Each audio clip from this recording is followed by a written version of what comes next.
atas kejadian cuaca ekstrim seperti gelombang panas, banjir, siklon tropis, dan banyak lagi. Memperburuk masalah pengelolaan air, mengurangi produksi pertanian, dan mengganggu ketahanan pangan. Meningkatkan resiko kesehatan, merusak infrastruktur kritis, dan mengganggu layanan dasar seperti sanitasi, air, pendidikan, energi, dan transportasi.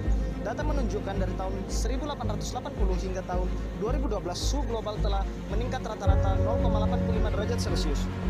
Lautan menghangat, jumlah salju dan es berkurang, dan permukaan laut naik. Dari tahun 1901 hingga 2010, permukaan laut rata-rata global telah naik sebanyak 19 cm. Luas lautan Arktik juga telah menyusut setiap dekadenya sejak tahun 1979. Emisi global karbon dioksida CO2 telah meningkat hampir lebih dari 50% sejak tahun 1990, dan emisi tumbuh lebih cepat di antara tahun 2000 hingga tahun 2010. Dan pemanasan global ini merupakan perubahan jangka panjang pada sistem iklim kita yang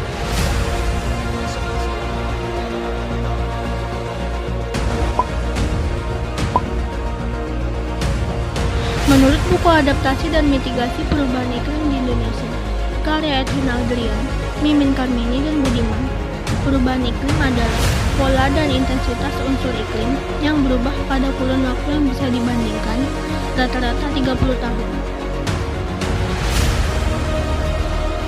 Secara definisi, climate change atau perubahan iklim adalah berubahnya kondisi fisik atmosfer bumi, yaitu antara lain suhu dan distribusi curah hujan, yang perubahannya membawa dampak luas terhadap berbagai sektor kehidupan manusia.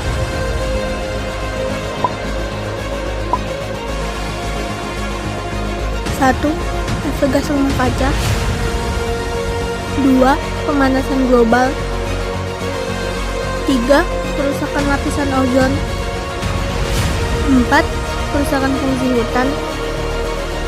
5. Penggunaan CFC yang tidak terkendali. 6. Gas buang industri.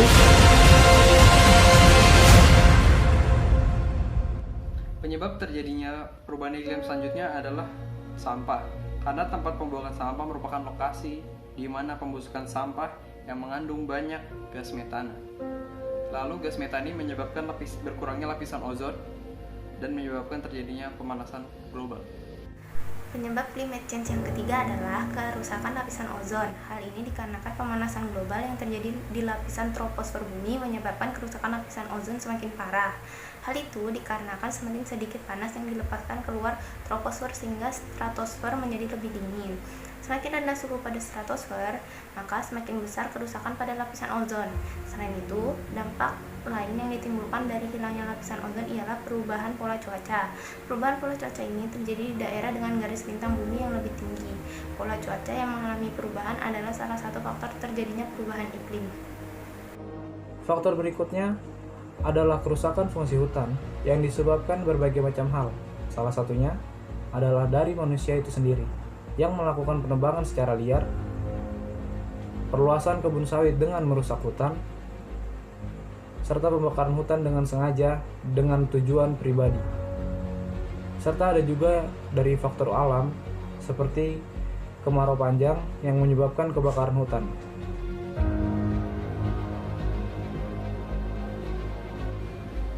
Adapun dampak yang ditimbulkan yaitu perubahan pola curah hujan yang mengakibatkan beberapa daerah mengalami curah hujan yang sangat tinggi yang mengakibatkan banjir, dan daerah lainnya mengalami kemarau panjang yang mengakibatkan kekeringan. Jika dulu curah hujan dapat diprediksi, namun sekarang polanya sangat dinamis dan tidak dapat diprediksi. Dampak climate change penyebab adalah perubahan iklim yang terjadi akibat efek dari meningkatnya konsentrasi karbon dioksida yang berasal dari pembakaran bahan bakar fosil.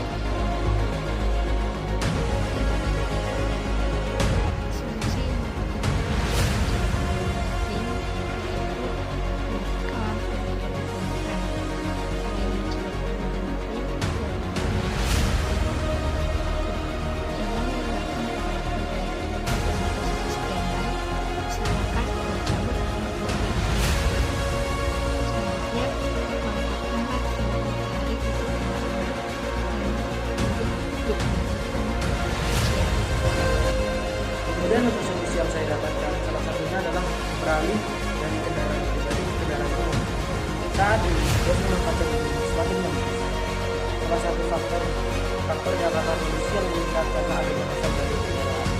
Kendaraan ini bisa mengurangi asap polusi menggunakan bus setara dengan 50 Utamanya contoh yang ada di dengan penggunaan Transjakarta yang ada di Jakarta, itu satu kendaraan dapat menampung 30 hingga 40 orang dalam satu kali jalannya. Ini tentu sangat dapat mengurangi efek polusi yang ada pada zaman sekarang. Karena untuk polusi sekarang ini pemanasan global sangatlah mulai panas. Kemudian ada MRT juga. MRT juga baru-baru ini diresmikan oleh Bapak Gubernur DKI Jakarta, di mana satu gerbong MRT itu bisa mencakup 250 orang, 50 kursi, dan 150 orang untuk berdiri. Dalam satu gerbong saja 250 orang, apalagi satu kereta. Mungkin sekitar 1.800 penumpang bisa jalan dan tanpa mencemari polusi yang ada di sekitarnya. Solusi selanjutnya yaitu untuk mencegah perubahan iklim, yaitu dengan cara mengurangi penggunaan plastik kemasan, sedotan plastik sampah dan lain-lainnya. Kalau bisa kita kurangi plastik itu agar bisa mencegah perubahan iklim dan juga membuat bumi kita lebih sehat kembali. Dan yang keduanya yaitu dengan cara mengurangi sampah-sampah organik, dan kalau bisa itu kita bisa ubah menjadi pupuk kompos seperti itu. Yang ketiga, kita kurangi penggunaan kertas karena kertas itu berasal dari pohon. Jadi kalau kertas itu banyak berarti pohon juga lebih banyak yang ditebangnya. Jadi kalau bisa mungkin kalau penggunaan draft yang udah tidak banyak dan membutuhkan kertas itu pakai kertas yang lama saja, yang memang tidak dipakai lagi, jangan membeli yang baru.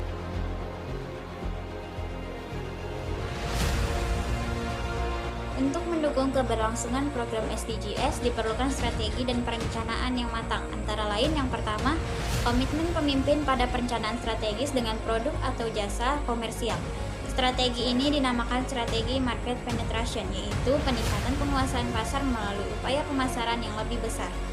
Yang kedua, inklusif dalam kemitraan, yaitu dengan melibatkan institusi secara profesional dan berkesinambungan. Yang ketiga adalah masif dalam berkomunikasi publik, implementasi dan tata kelola yang baik, dan sinergi pusat daerah, lintas kementerian lembaga dan berbagai elemen masyarakat.